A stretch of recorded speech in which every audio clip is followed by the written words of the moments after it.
Now the men of Israel had sworn an oath at Mizpah, saying, "None of us shall give his daughter to Benjamin as a wife." Then the people came to the house of God, and remained there before God till evening.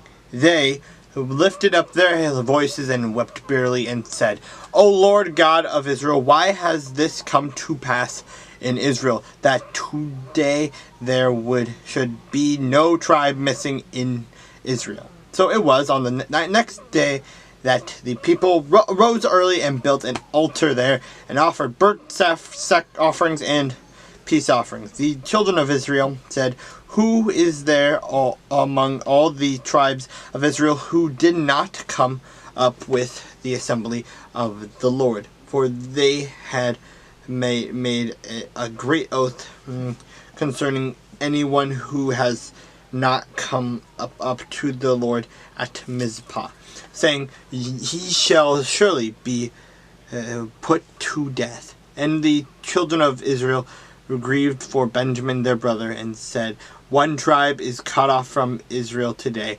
What shall we do for wives for those who remain, seeing we have sworn by the Lord that we will not give them our daughters as wives?" And they said, "What one is there from the tribes of Israel who did not come up to Mizpah to the Lord?" And in fact, no one had come to the camp, but from Jabesh Gilead to the assembly. For when the people were counted, indeed not one of the inhabitants of Jabesh Gilead was there. So the congregation sent out there 12,000 of their most valiant men, and commanded them, saying, "Go and strike the inhabitants of Jabesh Gilead with the edge of the sword, including the women and children. And this is the thing that you shall do. You shall utterly destroy every male and every woman who has known a man intimately." So they found among the inhabitants of Jabesh Gilead 400 young virgins who had not known a man intimately, and they brought them to the camp at Shiloh, which is in the land of Canaan. Then the whole congregation sent word to the children of Benjamin who were at the rock of Rimmon, and announced a peace to them. So Benjamin came back at that time, and they gave them the women whom they had saved alive of the women of Jabesh Gilead, and yet they had not found enough for them. And the people grieved for Benjamin, because the Lord had made a void in the tribes of Israel.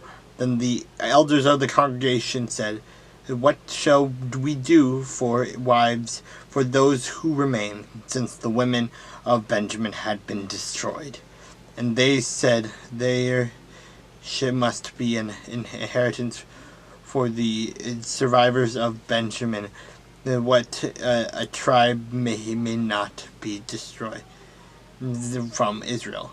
However, we cannot give them wives from our daughters, for the children of Israel have sworn an oath, saying, 'Cursed be the one who gives a wife to Benjamin.' Then they said, 'In fact, there is a yearly feast of the Lord in Shiloh, which is north of Bethel, on the east side of the highway that goes up from Bethel to Shechem, and south of Lebanon.'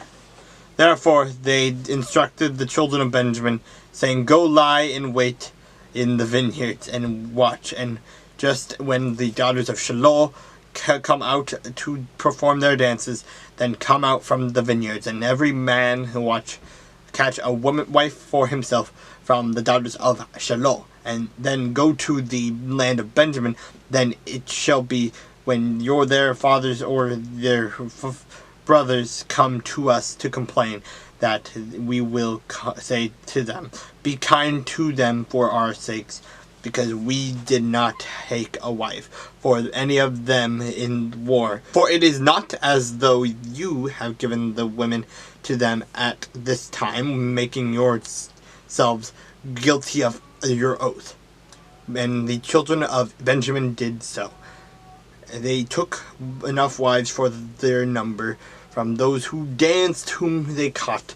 Then they went and returned to their inheritance, and they rebuilt the cities and dwelt in them. So the children of Israel departed from there at that time, every man to his tribe and family.